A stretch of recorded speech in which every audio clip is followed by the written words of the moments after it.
Praise the lord. ప్రభువైన యేసుక్రీస్తు నామంలో అందరికీ నా హృదయపూర్వక వందనములండి. ఈరోజు బైబిల్ గ్రంథం నుంచి 204వ పాఠం నేర్చుకుందాము. ఈ 204వ పాఠం పేరు యేసయ్య బ్రతికాడు, పునరుత్థానుడుగా. యేసయ్య తిరిగి లేచారన్నమాట.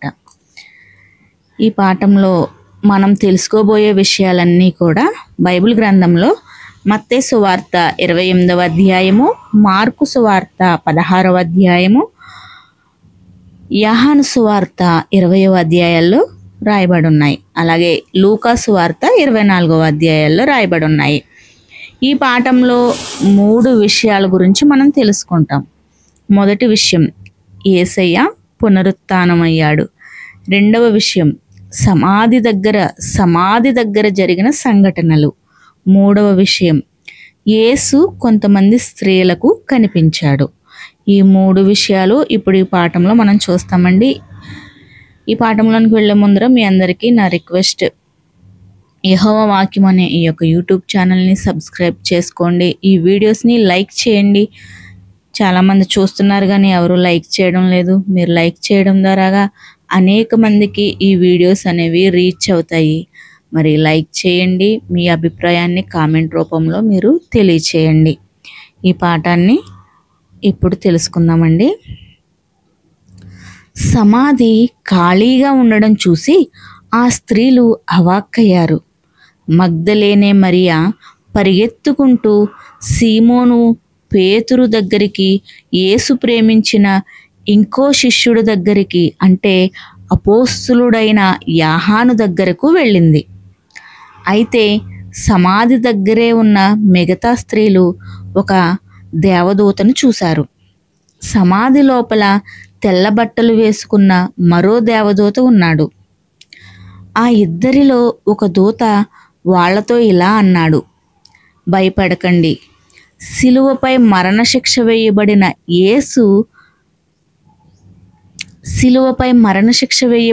యేసు కోసం మీరు చూస్తున్నారని నాకు తెలుసు. ఆయన ఇక్కడ లేడు. తాను చెప్పినట్టే ఆయన బ్రతికించబడ్డాడు. వచ్చి ఆయన్ని ఉంచిన చోటును చూడండి. త్వరగా వెళ్ళి ఆయన మృతుల్లో నుండి బ్రతికించబడ్డాడని ఆయన శిష్యులకు చెప్పండి. అలాగే వాళ్లతో, ఇదిగో ఆయన మీకన్నా ముందు గలిలయకు వెళుతున్నాడు అని చెప్పండి. అప్పుడు వాళ్ళు భయంతో వణికిపోతూ, ఆశ్చర్యంతో ఉక్కిరిబిక్కిరవుతూ ఆ విషయాన్ని శిష్యులకు చెప్పాలని పరిగెత్తుకుంటూ వెళ్ళారు. అప్పటికే మగ్దలేనే మరియా పేతురు, యోహానుల దగ్గరకు వెళ్ళింది. ఆమె ఆయాసపడుతూ వాళ్ళు ప్రభువును సమాధిలో నుండి తీసుకెళ్ళిపోయారు, ఆయన్ని ఎక్కడ ఉంచారో మాకు తెలీదు అని చెప్పింది. దాంతో పేతురు, యోహానులు సమాధి దగ్గరకు పరిగెత్తుకుంటూ వెళ్ళారు. యోహాను పేతురు కన్నా వేగంగా పరిగెత్తి అక్కడికి ముందుగా చేరుకున్నాడు. అతను సమాధిలోకి తొంగి చూసినప్పుడు అక్కడ నారబట్టలు పడి ఉన్నాయి. అతను లోపలికి వెళ్లకుండా బయటే ఉండిపోయాడు. పేతురు పరిగెత్తుకుంటూ నేరుగా సమాధిలోకి వెళ్ళాడు.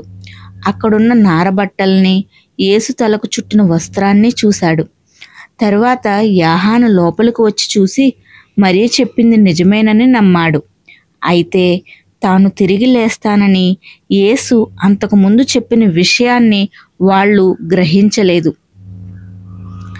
ఏం చెయ్యాలో తెలియక వాళ్ళు ఇంటికి వెళ్ళిపోయారు. కానీ సమాధి దగ్గరికి తిరిగొచ్చిన మరియ మాత్రం అక్కడే ఉండిపోయింది. ఈలోపు మిగతా స్త్రీలు యేసు పునరుత్థానం అయ్యాడనే విషయం శిష్యులకు చెప్పాలని బయలుదేరారు. వాళ్ళు పరిగెత్తుకుంటూ వెళ్తున్నప్పుడు దారిలో యేసు వాళ్ళను కలిసి పలకరించాడు. అప్పుడు వాళ్ళు ఆయన పాదాల మీద పడి వంగి నమస్కారం చేశారు. యేసు వాళ్లతో ఇలా అన్నాడు, భయపడకండి. మీరు వెళ్ళి నా సహోదరుల్ని గలిలయకు రమ్మని చెప్పండి. అక్కడ వాళ్ళు నన్ను చూస్తారు. ఆ రోజు తెల్లవారక ముందు ఒక భూకంపం వచ్చింది. దేవదూతలు ప్రత్యక్షమయ్యారు. సమాధికి కాపలా కాస్తున్న సైనికులు వణుకుపోయి చచ్చిన వాళ్ళలా అయ్యారు.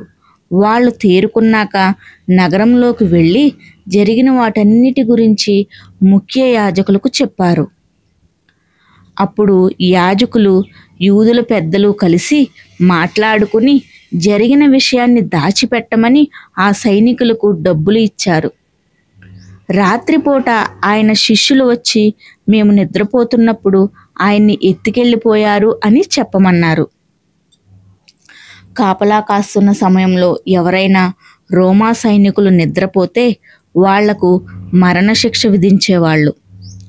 కాబట్టి యాజకులు ఆ సైనికులకు ఇలా హామీ ఇచ్చారు, ఇది నిద్రపోయామని వాళ్ళు చెప్పే అబద్ధం. అధిపతి చెవిలో పడితే అతన్ని ఒప్పించే పూచి మాది. మీరు కంగారు పడాల్సిన అవసరం ఉండదు. సైనికులు డబ్బు తీసుకుని యాజకులు చెప్పినట్టే చేశారు. అలా యేసు శిష్యులే ఆయన శరీరాన్ని ఎత్తుకెళ్లారనే కట్టుకథ యూదుల్లో వ్యాపించింది. మగ్దలేని మరియా ఇంకా సమాధి దగ్గర ఏడుస్తూనే ఉంది. ఆమె సమాధిలోకి తొంగి చూసినప్పుడు తెల్ల బట్టలు వేసుకున్న 2 దేవదూతలు కనిపించారు. యేసు శరీరాన్ని ఉంచిన చోట తల దగ్గర ఒక దేవదూత, కాళ్ళ దగ్గర ఒక దేవదూత కూర్చుని ఉన్నారు. వాళ్ళు మరియను ఎందుకు ఏడుస్తున్నావు అని అడిగారు. అప్పుడు ఆమె, ఎవరో నా ప్రభువును తీసుకెళ్ళిపోయారు, ఆయన్ని ఎక్కడ ఉంచారో నాకు తెలీదు అంది. ఆమె వెనక్కి తిరిగినప్పుడు ఇంకో వ్యక్తి కనిపించాడు. అతను కూడా వాళ్ళు అడిగిన ప్రశ్నే అడిగి తర్వాత ఇలా అన్నాడు, ఎవరి కోసం వెతుకుతున్నావు? అతను తోటమాలి అనుకుని ఆమె ఇలా అంది, అయ్యా, నువ్వు ఆయన్ని తీసుకెళ్ళి ఉంటే ఆయన్ని ఎక్కడ ఉంచావో చెప్పు, నేను ఆయన్ని తీసుకెళ్తాను. నిజానికి మరియ మాట్లాడుతున్నది పునరుత్థానమైన యేసుతోనే, కానీ ఆమె ఆయన్ని గుర్తుపట్టలేదు.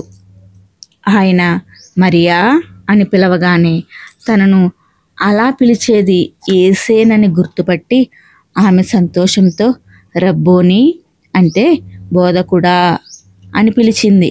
యేసు పరలోకానికి వెళ్ళిపోతాడేమో అన్న కంగారులో ఆమె ఆయన్ని పట్టుకునే ఉంది. అప్పుడు యేసు ఇలా అన్నాడు, నేనింకా తండ్రి దగ్గరికి వెళ్ళలేదు, కాబట్టి నన్ను అలాగే పట్టుకుని ఉండవద్దు.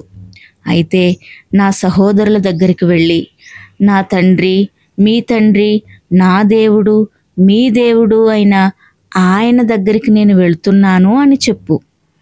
అపోస్తలులు ఇతర శిష్యులు ఉన్న చోటికి మరియ పరిగెత్తుకుంటూ వెళ్ళి, నేను ప్రభువును చూశాను అని చెప్పింది.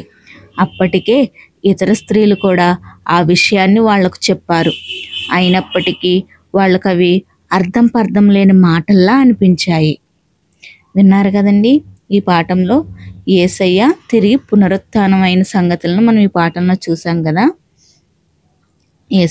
యేసే మరలా తిరిగి లేచినప్పుడు ఏమేమి సంఘటనలు జరిగాయో మనం ఈ పాఠంలో తెలుసుకుందాం. నేను చెప్పిన రెఫరెన్స్ల ఆధారంగా బైబిల్ని తెరిచి మీరు కూడా బైబిల్ చదువుకోండి.